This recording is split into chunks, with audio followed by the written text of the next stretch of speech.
Welcome to Shaping the New York City Skyline, the podcast that explores the stories behind the buildings that shape our city. I'm your host, Brenda Slochowsky, and I'm here with my co-host, David Shamshovich. Hey guys, welcome back to a bonus episode. This is what we've been working towards for quite some time. Yes. You probably know from the title of the episode that we're talking about Universal Affordability Preference and Mandatory Inclusionary Housing. And we're recording on December 11th, 6 days after the adoption. Brenda, Camila, and I have been hauled up in a storage closet trying to make sure that we understand this thing. And listen, who better to understand this stuff than the dream team at Seiden Schein? I don't know how many applications we've processed in the last several years, but it's definitely in the hundreds. We appreciate the hard work and dedication. Yeah, Oh, for sure. But the zoning resolution is not a piece of masterwork literature. It can be very difficult to digest and understand the fact that we've done this so many times before. We work in this area. We're one of the premier firms that does it. And this is a new program that's going to be very similar to Voluntary Inclusionary Housing. That's UAP. Yeah. And so the procedure is not that different, although the rules have changed, and we understand why. So we want to walk everybody through what we think are the most critical points, the things that you should know, and focus just on UAP and MIH in the context of new construction, affordable housing, with sprinkles of other things. Yeah. And if anybody has questions on anything that we do, feel free to reach out. We're always here to answer your questions. Whether you're a client, you're a new client, you're looking into a different project, we have an extensive department that is ready and willing and able to help you. We got to work with the 18. So we're going to start where I always love to start, at the beginning. The beginning is the application process, right? And that's where we generally start. The current zoning resolution, as amended by the City of Yes, provides that it's an affordable housing application, whereas previously it was just called an affordable housing plan, which we don't necessarily know what it's going to look like. But given some of these requirements that we have in the zoning resolution, which could change based on the guidelines that are issued by HPD, we kind of get a sense as to what that paper application will be like. Under VIH, you were just submitting to HPD. Now your affordable housing application is going to be submitted simultaneously to both HPD and the community board. That's actually a benefit to your developers. It shrinks down your time frame of your application process, because now you don't have the 45 days before you can close with HPD. You're now notifying the community board at the outset. It's a real time saver. You submit your application to the community board, and you're finished with that requirement. Obviously, if the guidelines provide for more requirements, that could change. But we're just talking about what's in the newly adopted City of Yes under Section 2700. Under the old zoning resolution, the community board could do, which is provide certain recommendations to HPD explicitly. Not require. Exactly. They could submit comments regarding the proposal or inform HPD that they have no comment. It's strange that they didn't put that in the zoning resolution, but I gather it means that HPD doesn't necessarily have to wait for the community board to give their say-so. It's an as-of-right program, and so the community board and no one else has really the right to stop that project from going forward, with certain exceptions, which we will discuss. Right. There are projects that come to our desk where we notify the community board, and the community board never even answers. Certain community boards are more active than others. Exactly. And they want to know more about a project, whether it be an MIH project, UAP project, VIH. When we're talking about the affordable housing application, we're talking about both MIH and UAP. UAP and MIH both have to have the affordable units provided in a particular location. You have two options. You can either provide them on-site, or you can build off-site within a half a mile or in the same community district. What does it mean to be on-site versus off-site? Can you just explain what that means? On-site is providing your affordable housing units either in the exact building that you're building or in a separate building that's on the same zoning lot. That is considered on-site. So we can do it on-site, both Mandatory Inclusionary Housing or UAP. And that's clear, and there's no issues with that. But with off-site, it's a little bit different. You can do off-site for Mandatory Inclusionary Housing, and it creates a 5% penalty. If you're doing MIH option 1, for example, which is 25% at an average of 60% AMI, then if you're doing it off-site, meaning on a separate zoning lot, which has to be within half a mile of the development for which you're providing the MIH affordable floor area, or within the same community district, you have to provide an additional 5% on top of that. We thought that there wouldn't be any off-site UAP whatsoever, and they did provide that in certain UAP off-site option areas. A UAP off-site option area is a former inclusionary housing designated area or R10 residential zoning district or R10 equivalent. Under the prior zoning resolution, you can only get a zoning bonus under voluntary inclusionary housing if you were located in an inclusionary housing designated area.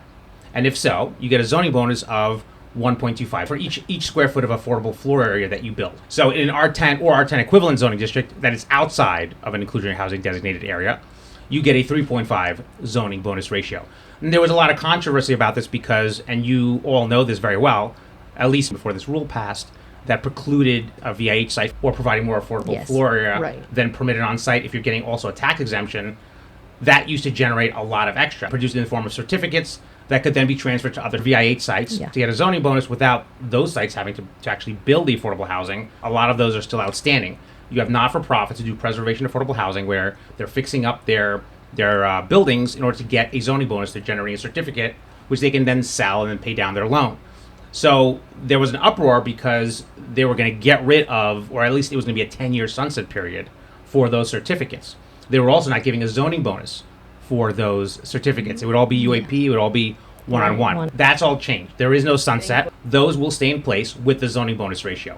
But they are only applicable in UAP offsite option areas, which are areas that were formerly VIH. Additionally, you can construct affordable housing offsite within a half a mile of the same community district and use that to satisfy an MIH development's affordability requirement or a UAP development's requirement in order to obtain the zoning bonus and reach a max FAR under 2322, which are the increased FARs. And if you're in this limited offsite option area, then you could actually do offsite. You can just go to the Appendix F on the zoning resolution and you can find if the property is located on a former IHCA or if it's an MIH area, and you will be able to find all the MIH options applicable. Yeah, precisely. We nailed down this location. What is the application? The application is going to have your building plans. It's going to have the number of affordable housing units, how they're distributed through the building, the income bands of those affordable housing units as well. Or it would be the stacking charts that we have to provide to HPD. So for those who aren't familiar with it, is HPD has a form of stacking charts, which is an Excel spreadsheet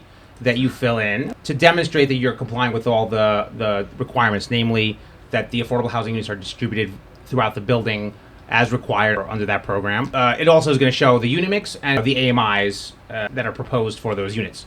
Previously, it was capped at 80% AMI. You have to distribute vertically, meaning on each residential story of your UAP site or MIH site on at least 65% of the stories of that building.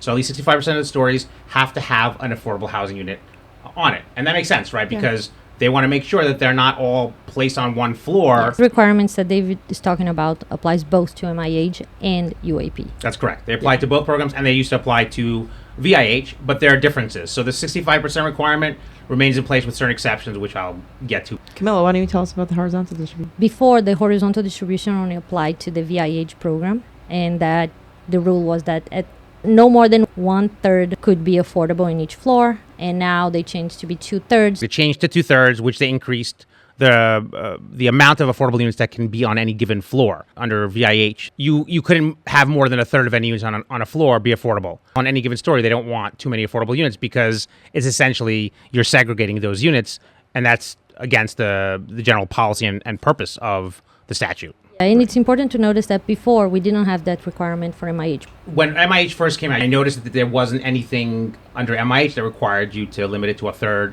affordable units on any floor.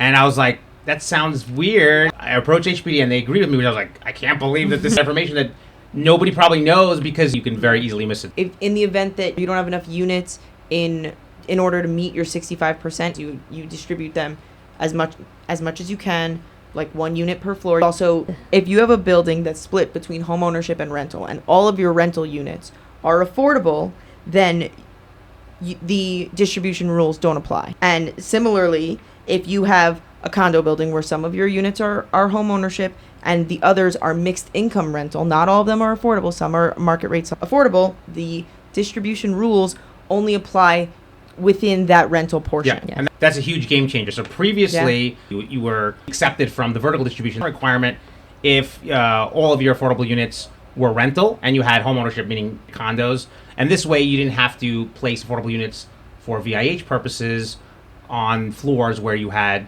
for sale market rate condos. But here they've gone even farther. I'm surprised, actually, frankly, that they made it easier for condo. I do agree with it. This creates that exception that allows you to put those condos at the top, not worried about the 65% distribution, not worried about violating the horizontal distribution, and it makes it a lot easier to get developments like that going. HPD also has the right to waive that distribution requirement if you're in a development that is in a thorough lot or interior lot that has less than 50 feet of frontage. From a design perspective, from an architectural perspective, it's hard to meet particularly distribution requirements in those sorts of developments. And why there wasn't an exception for this previously, I can only assume that HPD had projects like that and they couldn't do anything because statutorily it provided for no exception. So for anyone out there who has those types of projects, this obviously will help you. This is a big one. HPD can actually, even if you follow the rules, distribution rules, HPD can disapprove of any building configuration that would frustrate the intent and purpose of this section, meaning 2700, by segregating affordable housing units or stigmatizing residents of such affordable housing units, which is extremely broad. Now, even if you follow those rules, that doesn't necessarily mean that your project will be approved. To see how wide HPD cap. We can't know for sure. Further than that, HPD now has discretion to, if they don't like that you're doing home ownership, HPD now has discretion to say that you have to do. That's another very good point.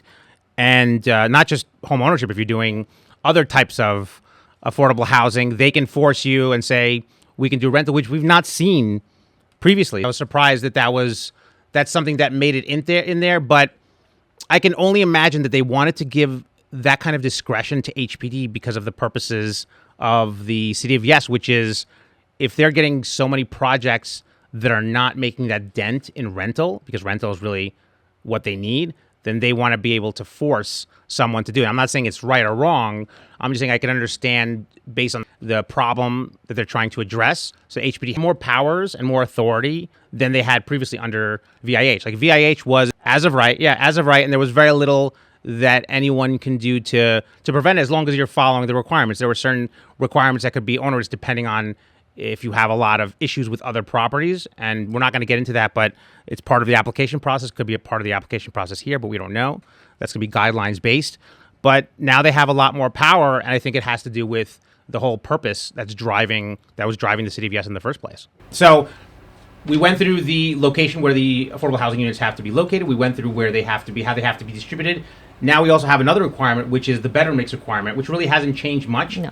And basically you have to follow either proportionality or the two-bedroom test. One place where it has changed is in fully affordable buildings. It used to be you were required to do the two-bedroom test, and now it's per guide. This test is included in the stacking charts that you submit to HPD, which I assume we will have some form of when we have the UAP application.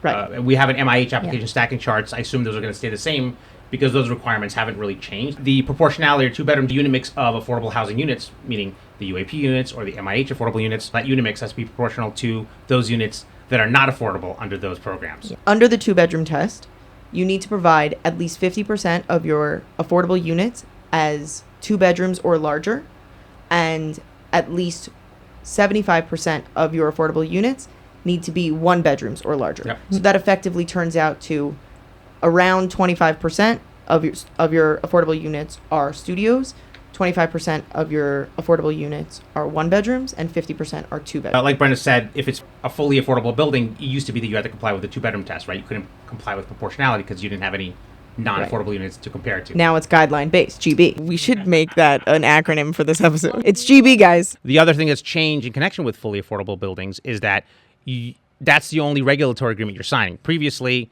under VIH, you would sign a regulatory agreement. That's no longer the case. Now you have a restrictive declaration to be approved by HPD, and that signals your approval under both MIH and UAP. Previously under VIH, it was the regulatory agreement. So when you sign the regulatory agreement with HPD, which gets recorded against the affected tax lots, all of the affected tax lots, that signifies that you've been approved. Now you have an affordable housing regulatory agreement, and that's just for 100% affordable buildings.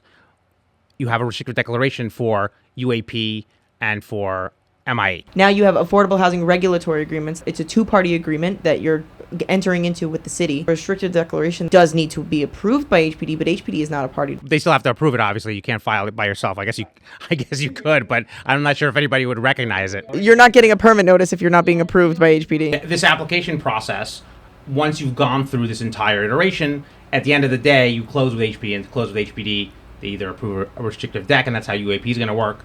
You record it against the property, and then in return, what HPD gives you is a piece of paper, which is essentially a letter to the Department of Buildings. It's called a permit notice. It states how much affordable floor area you're providing. Without it, you cannot get your new building permit to start construction. You can get your foundation permit, you just can't get your new building. Exactly. Yeah. So you can't go vertical, but yes, Right. you can do foundation and other work. So just to reiterate again, we went through the distribution requirement. We went through the bedroom mix requirement. Right. Now we have also bedroom size requirement. Under voluntary inclusionary housing, your net square footage of each unit needed to meet a minimum size depending on the bedroom type. Okay. So you needed to meet 400 net square feet for studios, 575 for one bedrooms, 775 for your two bedrooms, and 950 for your three bedrooms. Net square feet.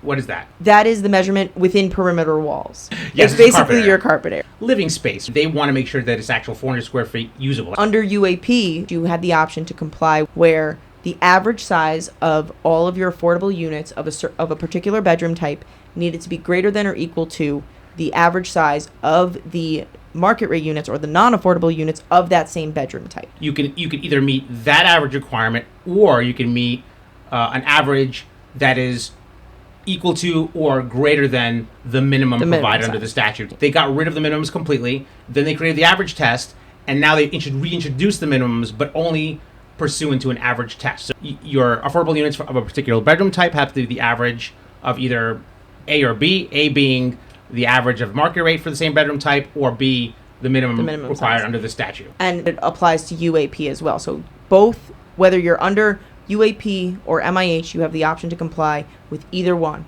The average of market rate as compared to the average of affordable, or the average of affordable is greater than your minimum size. We know what prevents our clients from closing: the construction loan. And in order to close with HPD, whether it be getting a restrictive declaration approved or a regulatory agreement executed, you have to have a construction lender on board. Yeah. And it has to be not only any construction lender, it has to be an institutional lender, meaning like a real bank. It can't just be a debt fund, except for certain limited circumstances. If you had a non-institutional lender, they imposed additional requirements Yes. that made the process even. Or if you didn't want a construction lender at all and you wanted to close on cash, which is very difficult. Very rare. For smaller projects, maybe. Larger projects, nearly impossible to show all cash on hand. The requirement increases.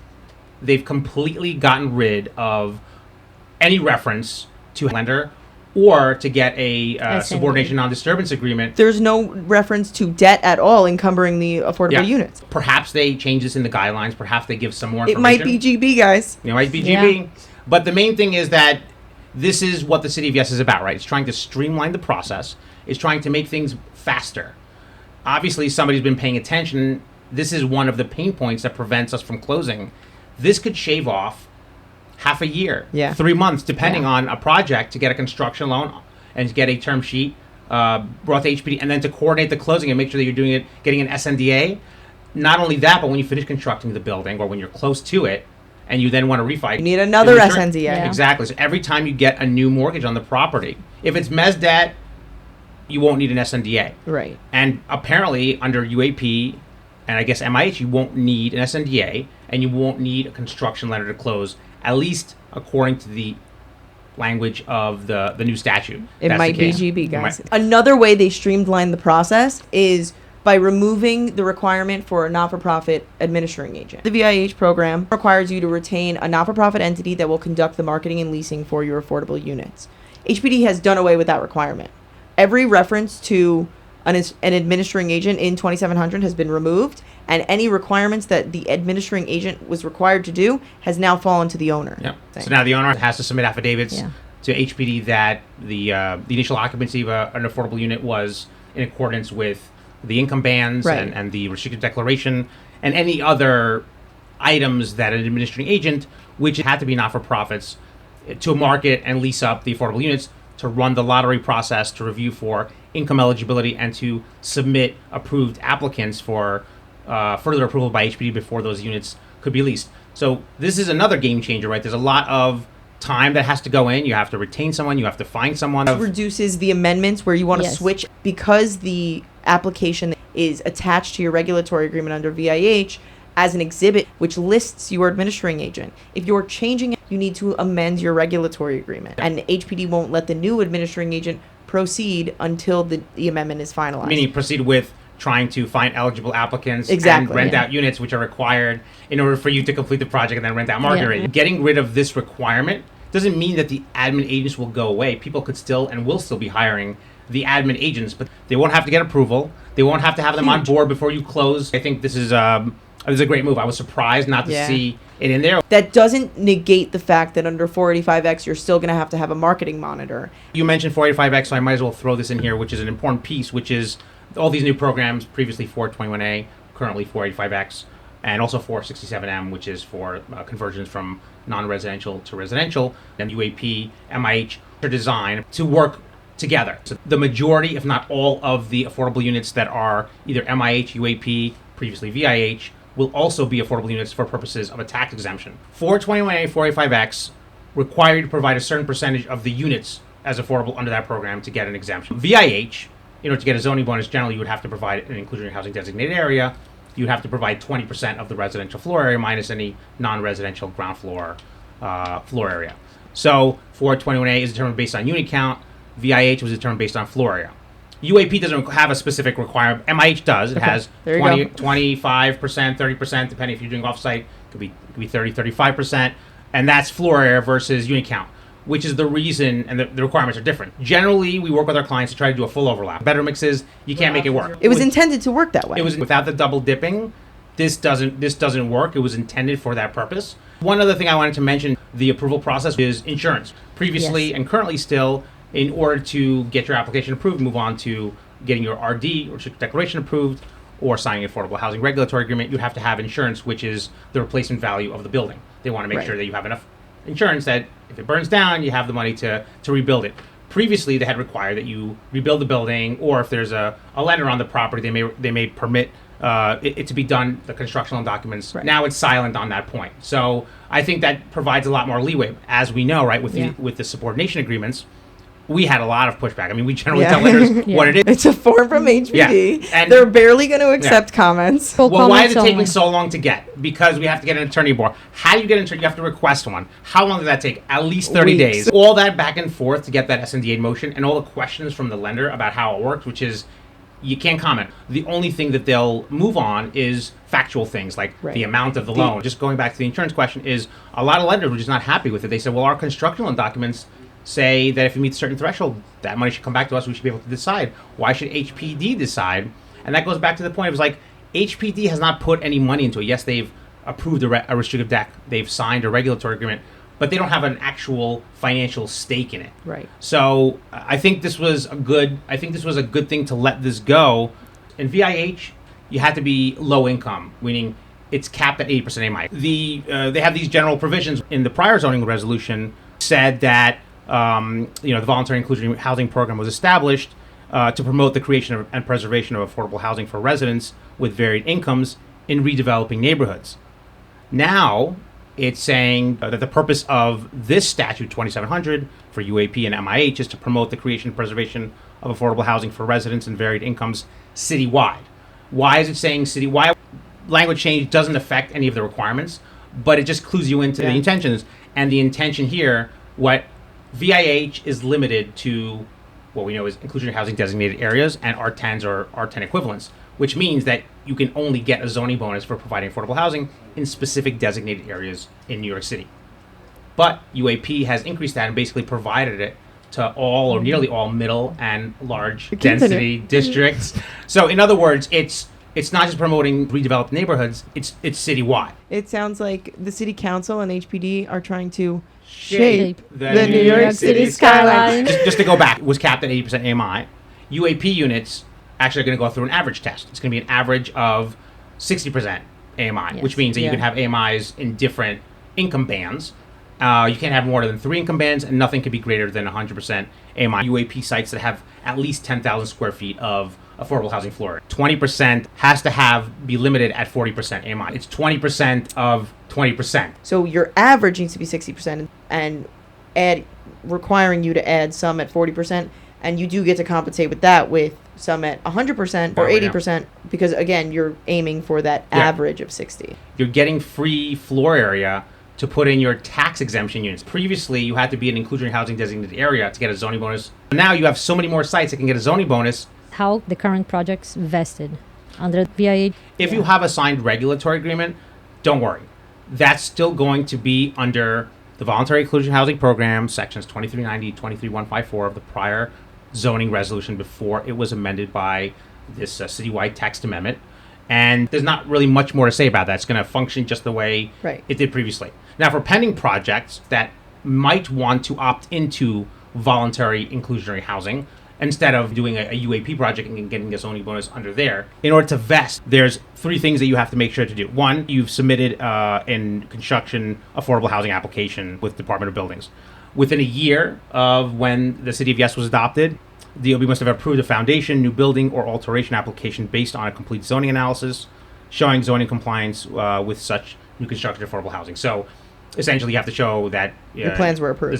Zoning analysis from DOB. And the third is within 2 years, you have to sign a regulatory agreement with HPD. I believe UAP is going to be very big. Maybe not right away, but when developers and others get a grasp on it, I think it's going to be really huge. Under UAP, you have different FARs. I created a chart just for this occasion. I have it ready. Of course, I come prepared. Provision 2322 that provided standard residences FAR, the as of right FAR, which is the FAR you can produce whether or not you're providing any affordable housing under UAP. Then you have the qualifying affordable housing FAR, which is the highest FAR or floor area ratio to which you can build, assuming you're providing affordable housing. Doesn't mean you have to go to that max, but that's what. But that means that is the max. Exactly. MIH is only applicable in MIH areas that have been upzoned or rezoned for residential. Check your Appendix F. And the MIH areas are likewise going to be able to benefit from the higher FARs that are provided for on this chart over here. This is basically the chart that appears in the City of Yes 2322 that applies to the UAP and MIH. And you see the basic FAR and the max FAR, which we were referring to. Everybody was talking about under UAP that it's a 20% bonus. And yes, it's overwhelmingly 20%, but I see at 25%, 46%, you have some significant increases. Saying that 20% is not exactly right. It depends on which district you're in. For anyone who's just listening and doesn't watch us on YouTube, you can watch us on YouTube, but you can find the floor area charts in 2322 of the City of Yes. Yeah. This is another chart that gives you the scope of how many more projects will now be able to get a zoning bonus. Now that we've gone through UAP, we're going to go through MIH. Now, MIH has not changed nearly as much. Remember, we're not giving you every single detail. We're just giving you the ones that are important, which requires you to provide a certain amount of affordable housing. In order to comply with the MIH requirement to go along with that rezoning or the upzoning for residential, you could either comply with one of those options, or you can pay into an affordable housing fund. But the affordable housing fund option is only available for projects of 25 units or less and that are less than 25,000 square feet of residential floor area. That affordable housing fund option, the pricing, which is in the guidelines, very expensive. Or you can have certain modifications or exceptions by special permit. A mandatory inclusionary housing development that's being built on a zoning lot that is in an MIH area. Okay? An MIH site, on the other hand, which, as we said, could be either on the same zoning lot as the MIH development or on a different zoning lot within a half a mile or same community district. That's what's providing the affordable housing to fulfill the requirements of MIH. Certain options that are applicable, and the developer gets to choose depending on what's available. There are 4 options. Option 1, you have to provide at least 25% of the residential floor area has to be affordable within the MIH development. Then the average AMI has to be no more than 60%. You can't have more than 3 income bands. And at least 10% of the residential floor area has to be at 40% AMI. And you can't have any units with more 130%. Shows their dislike of the 130% AMI, which is why 421A prior iteration was not received so well. Like we said before, with UAP, if you're constructing at least 10,000 square feet of affordable floor area, you have to meet a 40% AMI requirement. So it's right here in MIH, and in fact, it's requiring you to do 10% of the RFA, which is nearly 50% of what you're providing. What's the next option? So option 2 is very similar, but here we have to provide 30% of the residential floor area instead of 25, And the average of the medium income is now is 80%. You can't have more than 3 income bands, and the max AMI that is 130%. And for the third option, it used to be the deep affordability option. Now it's just called option. The residential floor area actually is less than the other two options. Here we have 20% of residential floor area. The more residential floor area you provide, the higher the average median income will be. So for option 3, we only have to provide 20% of residential floor area, and those 20% have to be on a max of 40% AMI. And the other requirements continue to be the same. No more than 3 income bands at no more than 130%. And the fourth option used to be the workforce option. 30% of the residential floor area has to be on an average of 115 AMIs, no more than 4 income bands. No income band can be greater than 135%, and 5% have to be at 70% AMI, and another 5% of the residential floor area has to be at 90% AMI. These are the same options that we had previously. Are exceptions to MIH. If you have a single development with not more than 10 units and not more than 12,500 square feet of residential floor area, then you are exempt from MIH. The other exception is affordable independent residences for seniors. Now remember, these are complete exceptions. If you fall within them, you don't have to comply with the MIH requirements that we're talking about. The Affordable Housing Fund is not an exception. It's you just complying with the requirements by paying into that fund. You're still going to get a permit notice that's going to tell you how much your payment was in affordable housing floor area terms, so that you can then get your permit to start construction from the Department of Buildings. The zoning resolution, the way that it was amended by the city of Yes, has given more power. One thing we talked about, which is for 100% affordable buildings, HB is basically setting the standards. It'll be interesting to see how that plays out. The prior iteration of the zoning resolution had this requirement for MIH sites that contains no dwelling units other than affordable housing units, meaning a 100% affordable MIH site. Has to be a building that either, 1, shares a common street entrance with another building on the zoning lot that contains dwelling units other than affordable housing units. In other words, it has to share the common street entrance to that building and a non-affordable building, or a building that doesn't have all affordable units in it.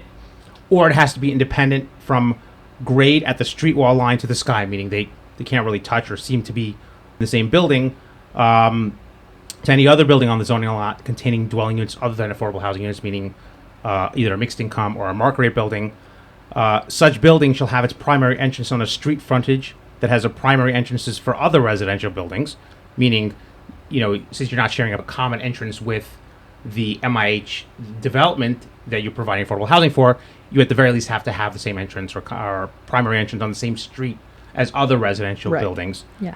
And the exception is where HPD determines that the primary entrance is located in a manner that does not stigmatize occupants of affordable housing units. So again, we hear the word stigma.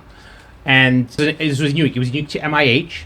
And as everybody sitting here knows, we had a project just like that. That development wasn't 100% affordable. If you're affordable under 421A, you're essentially treated as non-affordable under MIH. So they had, say, 10 units that were affordable under 421A, but those 10 units were not MIH units. So it wasn't fully affordable, exactly. quote unquote. So it didn't fall within this requirement, and I can only assume that's why they revised this provision to make it 2/3 affordable, meaning if you just shove in a couple of affordable units under 420A or 45X, it's not going to work. And they changed the statute a little bit. It still has to either A, share a common street entrance with another building on the zoning lot, which has less than a third of the units as affordable, and be independent from street wall line to the sky, have its primary entrance on a street frontage that has primary entrances for other residential buildings. And now HPD has the ability to waive both of those requirements. Here they can waive either 1 or 2 if it determines that the buildings on the zoning lots are otherwise located in a manner that does not stigmatize occupants of affordable housing units. In other words, they don't have to just look at where the entrance is. They could look at other things. We all know it's a big no-no for you to create a MIH or VIH project that has separate entrances. Now they actually put it in the statute, and it says that in a mixed income building, the affordable housing unit shall share a common primary entrance with the other dwelling units or rooming units, which HPD has the right now in its sole discretion to deny any affordable housing application that proposes preservation, that includes homeownership, affordable housing, qualifying senior housing, or supportive housing, and instead they could require it to be rental. That's a very big change. These are growing patterns, so we'll see how those things shake out. We started with the application, and I think I want to end where it makes sense to end, which is you have to complete. A to C. Yeah, so don't forget, when you leave us, you have to come back. We get them on the way in and on the way out, which is you have to apply, get approved, build your building, and then come back to us and HPD to prove you built the building. You can't get your TCO without completing with HPD. When you sign your regulatory agreement or your restrictive declaration, you're promising to build a certain affordable housing, and you've gotten permits showing that you're going to build this affordable housing. You now need to go on the back end and come back to HPD and say, I have built the affordable housing that I promised you that I would build. So the completion process begins with you getting your first TCO. In an MIH site, you can only TCO floors that have an MIH unit on it prior to receiving the completion notice from HPD. The City of Yes has now expanded that to say the same thing for UAP. In a UAP site, you can only TCO floors that have a UAP unit on it, as of right FAR. The drafters avoided using terms like floor area compensation, which means zoning bonus. Right. There is no reference to floor area compensation. It doesn't refer to it anywhere. It just talks about being able to get an increased FAR for the provision on a one-to-one basis of affordable housing under UAP. I think they did that on purpose. But similar to VA, it really is floor area compensation in exchange for providing affordable housing. You can't get that zoning bonus or be entitled to a TCO and occupy a zoning bonus when you haven't yet proven that you've actually fulfilled the requirements under whatever program you apply for. If you have a UAP development, you can TCO, even before completion notice, the as-of-right portion, which is the residential standard, 2322. At the same time, now under UAP, as well as MIH, which happened previously, if you have an affordable unit on a floor, you can TCO that entire floor. You do that and you'll get your compensation before you have shown that you've done the work. And showing that you've done that work is a very arduous process that takes 6 to 8 months. You will not be able to complete with HPD if you have any violations on the site. It used to say entirely free of violations, and now it just says free of violation, giving you a little bit of leeway in terms of how you prove that you're free of violations. Not your report is completely clear and nothing shows up on it, but you had violations and you've done the work to clear it, and here's proof. I posted on LinkedIn a while back the 3 things that bog you down most for completion. And one of those things is violations. It's probably the number one thing. Yeah. And the reason is because it's a moving target. So if you have, for example, an FDNY violation, that FDNY violation could take a year to clear. Why? Because, you have to have FDNY inspect.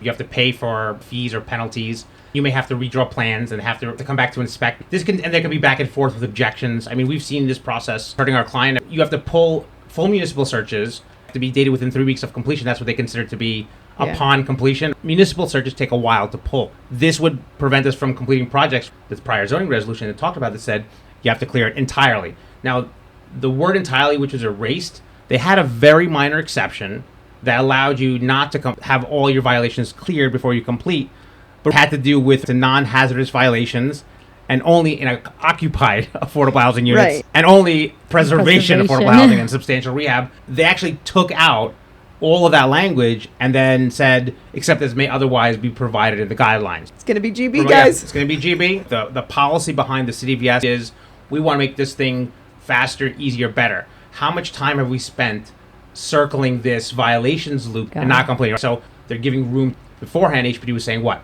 It's statutory. My hands are tied. Can't do anything. Entirely free. So now they're entirely free to give this an exception to the violations. They made this change to incorporate a little bit of the policy they have been changing over the last few months. Yeah.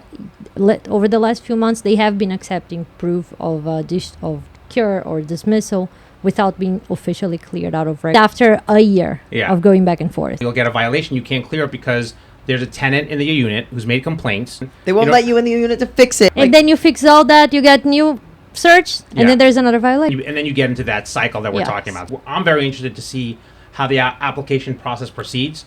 UAP is just another iteration of VIH. The requirements are a little bit different, but we know how HPD works. We know the procedure, and we know exactly how things are meant to be done. And frankly, I'm curious to see how the application and the completion process works here, if we can get through it faster.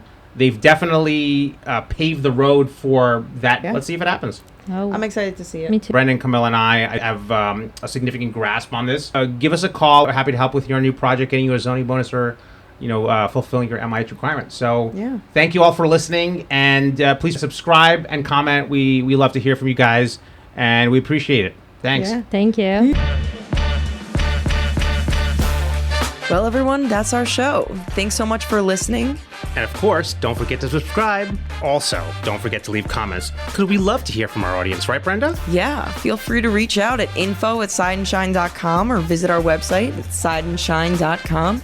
We really look forward to hearing from you. You could also reach out to David and Brenda at Shamshovich@seidenschein.com and B. Slochowsky at Seidenschein.com. Those are lengthy last names. You can just find us on our website. That's right.